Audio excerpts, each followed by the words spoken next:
Hi, this is Frog Valley Tropical Fruit Farm. This is Florida Natural Farming. And I want to do a taste test on our black sapote fruit that we have.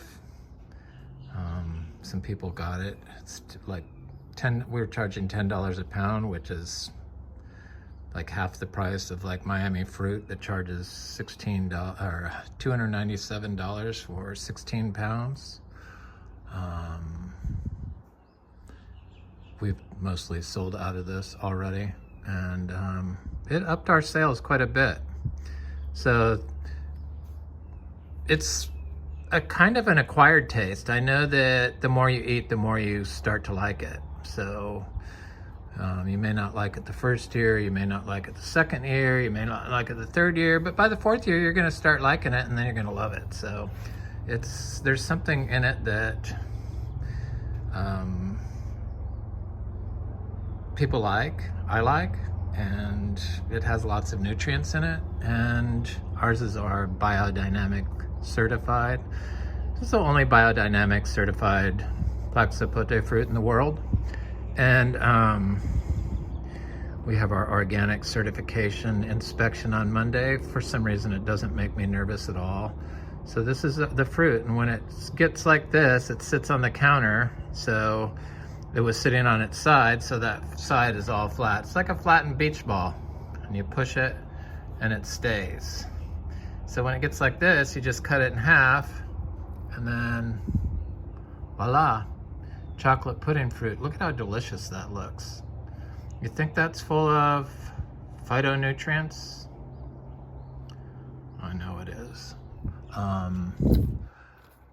It's quite good and creamy and delicious. Let me try to hold this here while I scoop it out. There it is. It kind of gets all over if you get it on your hands, but it's easy to wash off. It has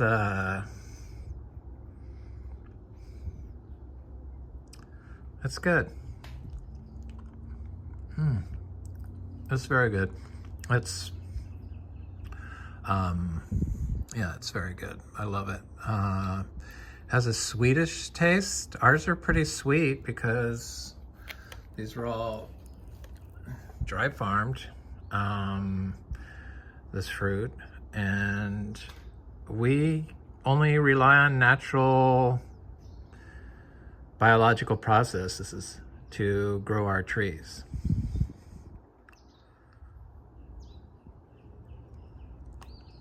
Oh, it's so good. I'm gonna eat all that, but later. It's sweet and creamy, and it's kind of like not like the pudding you'd get in a can, but like a homemade, perfectly made pudding with like a creamy jello texture. It's really good. I love it. I really love it. I didn't like it the first time I tried it. The second time I tried it, I didn't really like it. And then the third time I tried it, the third year, I liked it a lot. And the fruit this is Bernicky fruit, Bernicker, something like that. You know the one I'm talking about if you know black sapote. So it's a grafted tree. We have about 8 of them. And that's our black sapote. I think everyone should grow it. Anyway, the plants in front of me, I'm obsessed with aroids now. So philodendrons and anthuriums. So this is our Philodendron Bilitate, and we grow everything. Everything gets grown the exact same way here. So we make compost, and that's what we use for potting soil. So our aged static pile, non-heated compost that we grow underneath our old live oak tree.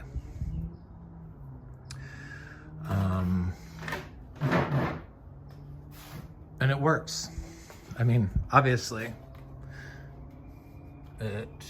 This is Philodendron gigas, and this is Philodendron Gloriosum. I just got them yesterday, threw them in here from the mail, and they perked right up. Little bare root plants. Anyway, I'm obsessed with that tropical foliage now, so I'm hoarding those plants. They're very expensive, which is kind of a problem, but it's not that much of a problem. I recently found out that these heliconiums, I don't know why I didn't know this, are medicinal herbs. Who'd have thought? I've been still dividing these. I've been working on this giant, this is like a super giant heliconia that has this super thick mass that it grows in. And we don't water these. Everything gets grown the same way here, in the same conditions. And they work. For some reason, people grow food one way, and they let nature grow plants another way. So they develop this system that's completely unnatural, that they think is better than what nature does.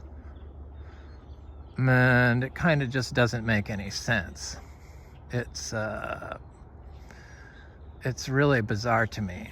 So our compost over here is growing under this ancient tree.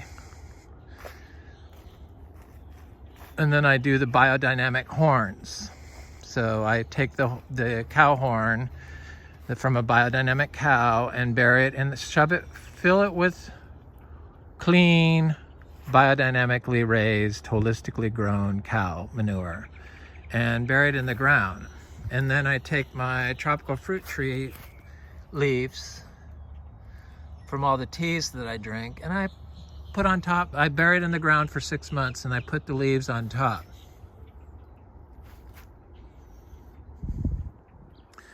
So I know that this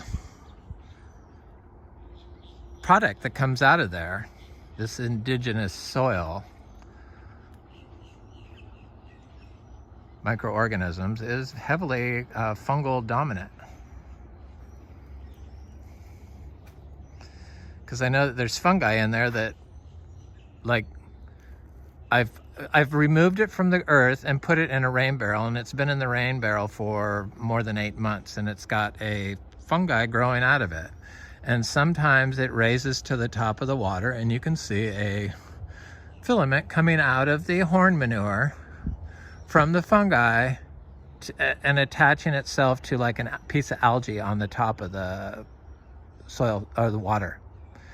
And then but most of the time it sits at the bottom of the rain barrel. So I've taken and buried those horns that I put in the rain barrel throughout the property on areas where I've had water issues. And, you know, standing water, because that's what you get when you mow the lawn or you mow your pastures all the time. You get standing water. That's what causes runoff, because the water can't move through the soil. But the fungi from these horns did something. And this was the first year we never had any standing water anywhere. And all around us, even after 6 inches of rain, we had no standing water. 6 inches of rain in like an hour, 2 hours. That's what it does here. So it's mango. We have 350 freaking mangoes, and we have more than like 280 grafted ones. This is buttercream. It's been in the ground. It's going to be almost 2 years. And it was a little 3-gallon. And it's like in full-on bloom. Getting ready to open up. And we don't walk on our soil. We don't walk on anything around it, except for this is a mowed path. I do mow some areas. And I've started planting heliconias in between the trees. I found that heliconias have fungi grow out of them after they get chopped, because, you know, when you have plants, you have to chop and drop some stuff. See that? There's chop and drop there. People can't look past the weeds to see it. We have to chop and drop with the weeds. Because in organic, you kind of have to do everything. You have to do everything. So you have to do, I have to, the biodynamic preps. But then on top of the biodynamic preps, you have to create your own recipes for fertility. So burying mango leaves mixed with the cow manure in the horn in the ground for 6 months, and then using that as a foliar spray. Stuff like that.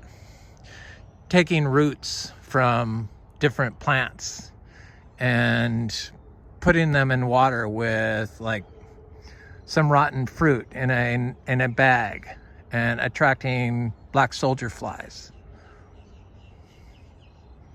And then using that water to spray the dirt. It's just everything you can think of, possibly. Just whatever. If it's created, that's like a biological. Black soldier flies, they can cause fruit to ripen prematurely. So I don't suggest using too much of that. But people worry about powdery mildew and fungal diseases on mangoes. And they develop these practices around the crops that are grown in containers at nurseries to combat disease. But yet mangoes and all plants, but trees especially, ancient trees like a mango, developed an immune system that has a response for any pathogen that comes at it. And it's usually another fungal response. So in the mangoes at the nurseries, they develop these practices of spraying them with copper and sulfur. And sulfur kills fungus instantly. Not just the fungus you're worried about, but the fungus that grows inside your mango and in a healthy, naturally expressed soil.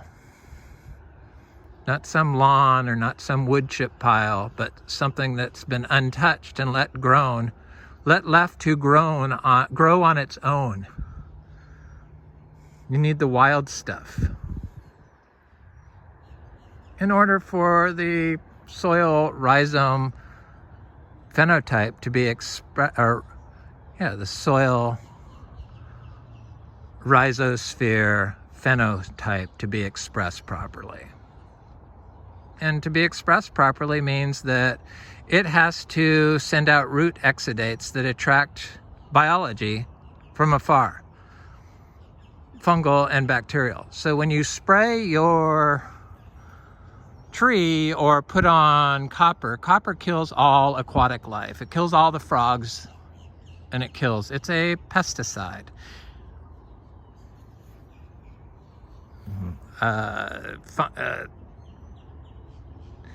Sure, it's going to fix your fungal issue you have as a result of your farming practice,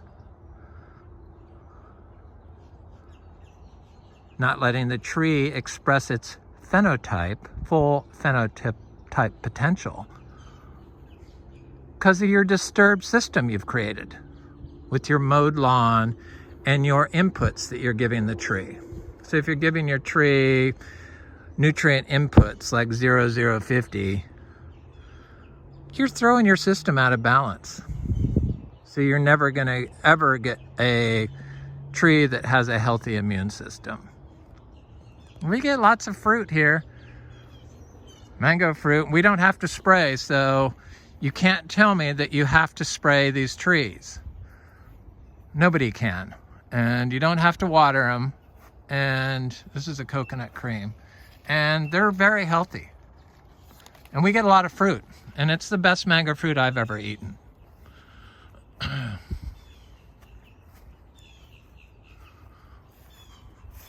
This is a little honey kiss. It's just starting up.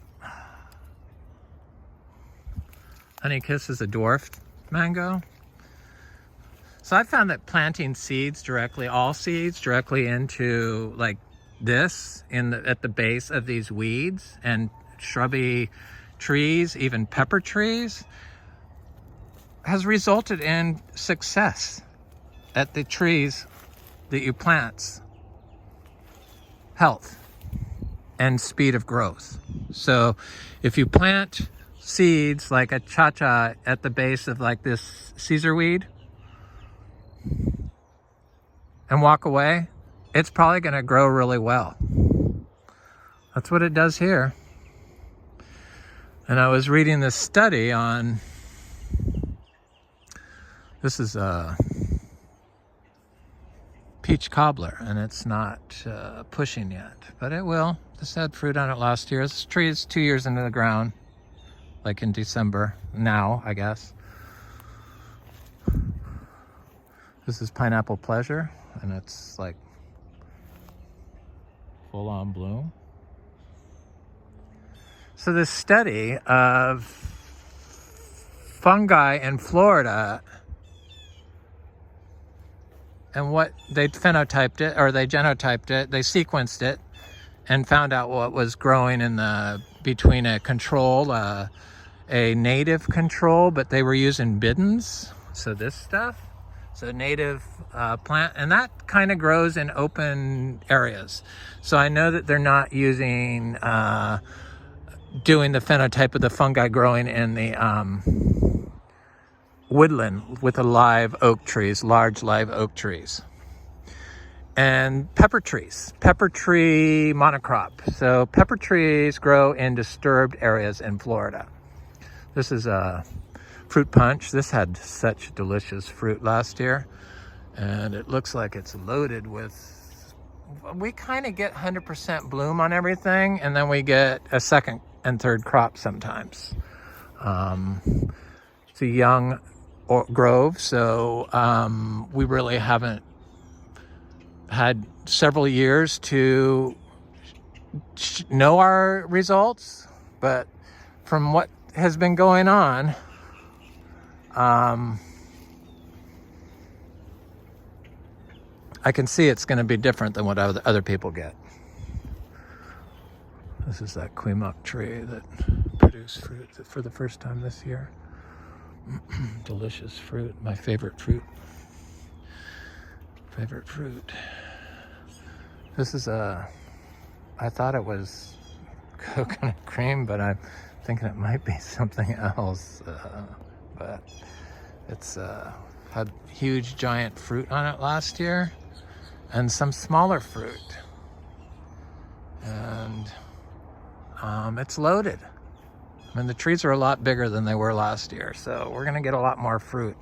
I would say double the fruit that we got last year, which is good. This is Sugarloaf.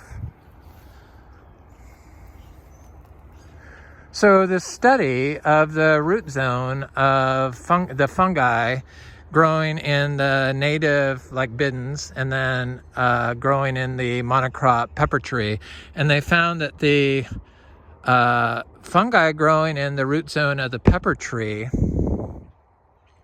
had more plant beneficial fungi growing in its root zone. So it kind of explains why seeds and little seedlings planted in a pepper tree monocrop and then like chop and drop the pepper trees around your seedlings, saplings, and the trees do good in there. works. Because but then you're comparing a tree to a perennial herb. So you're going to get different fungi in the perennial herbs than you are in the woodland. Just fascinating. It was done by the National Institute of Health, so it wasn't like some crappy study done by Jeter or me, you know. It was a well-documented study.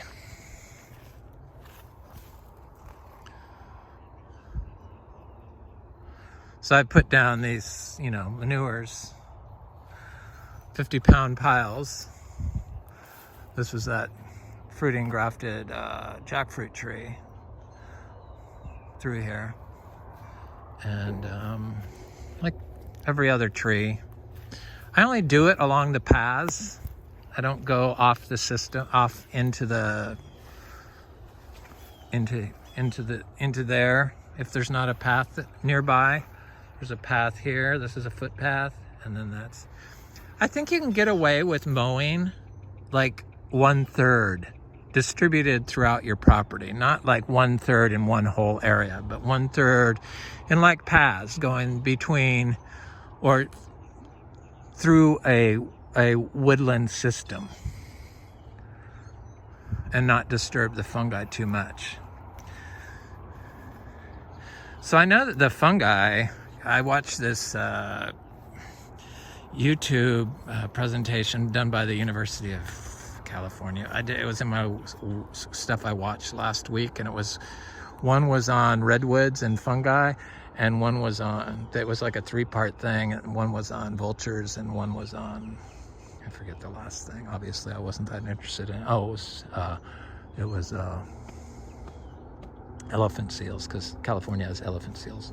Anyway, so the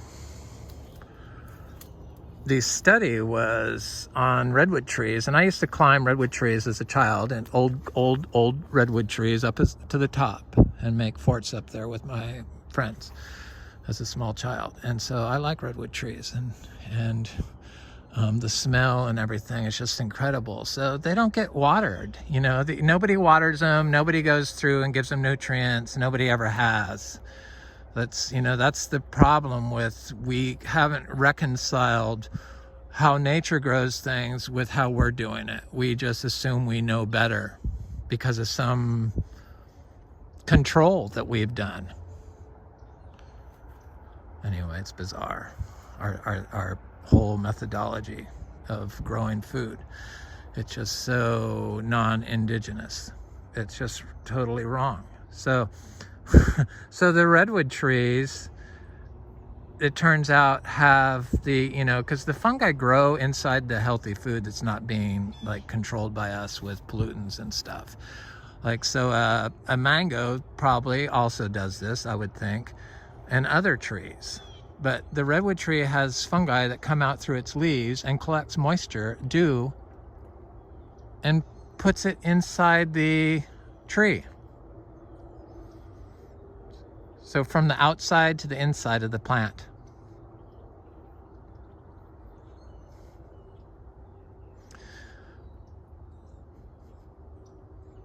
Of course, they've never witnessed healthy, organically grown mangoes because nobody's ever done it like this in Florida.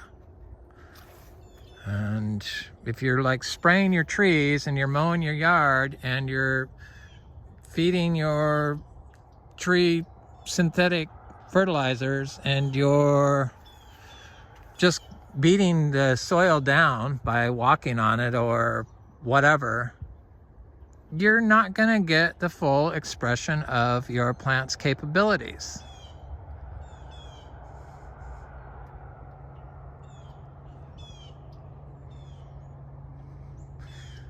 The whole weed thing, that was just a way for people to steal oppressed people's property because they declared it unkempt, and for that reason you get your insurance canceled, and then if you get your insurance canceled, then they can collect your loan. So it just was a forced method that's created all our problems today, to steal people's land. That's what that was about.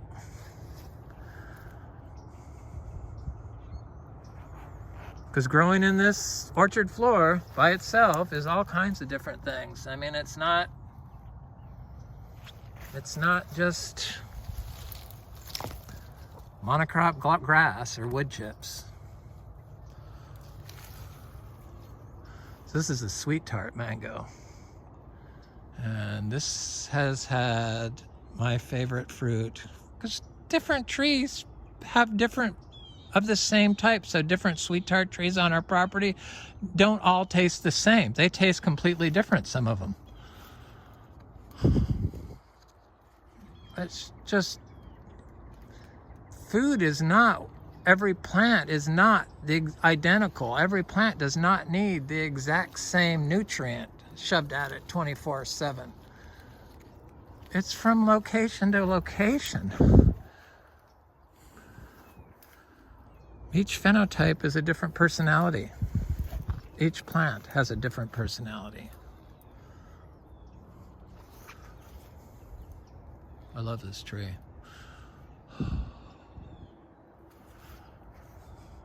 I love ginger too. Here's that torch ginger getting ready to open.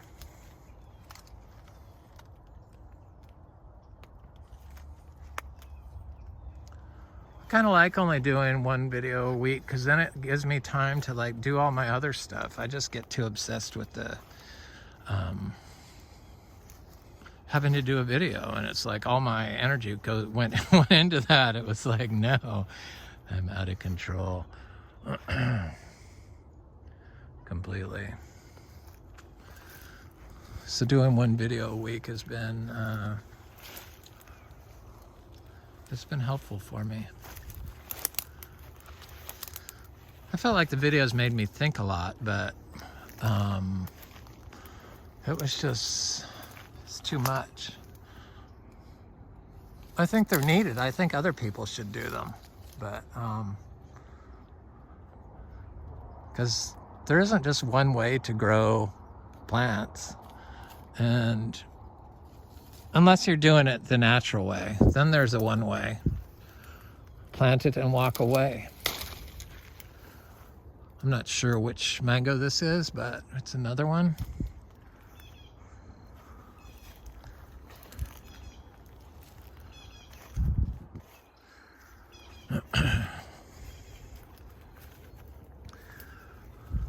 So the natural way is for us to like return everything back to the earth, like all the manures and peas and stuff.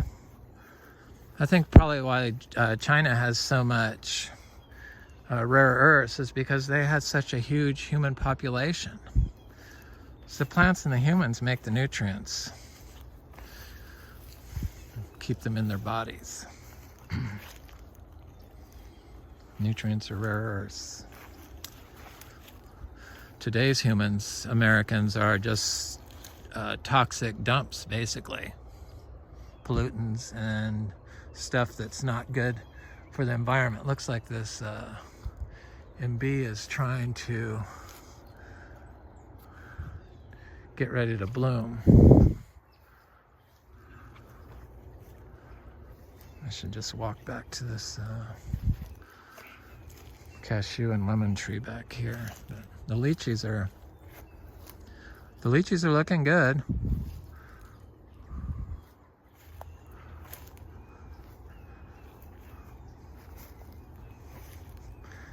This is a mango called Terrelay. Been in the ground 2 years. This is a sugar loaf mango that produced fruit last year and is starting to flower.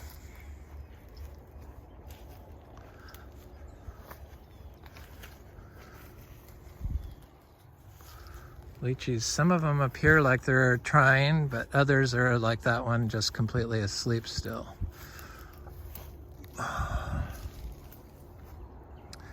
We got about 30 or so lychee trees.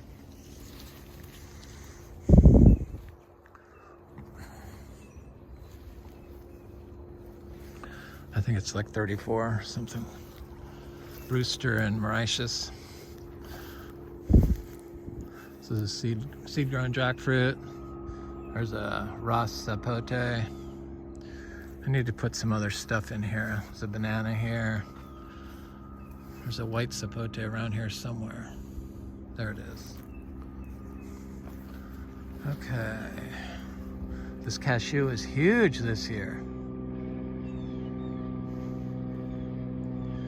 So I wonder if taking the roots from like seeds that you've grown, that you've inoculated the seeds, and then taking the seedlings and trimming the roots and mixing that with raw zebu manure and shoving it in a cow horn and burying it underground for 6 months, if that would be probably be a good inoculant, I would think.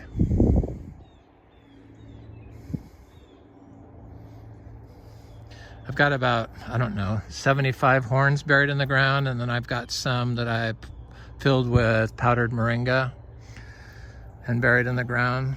And I'm just gonna bury the whole horns throughout my property.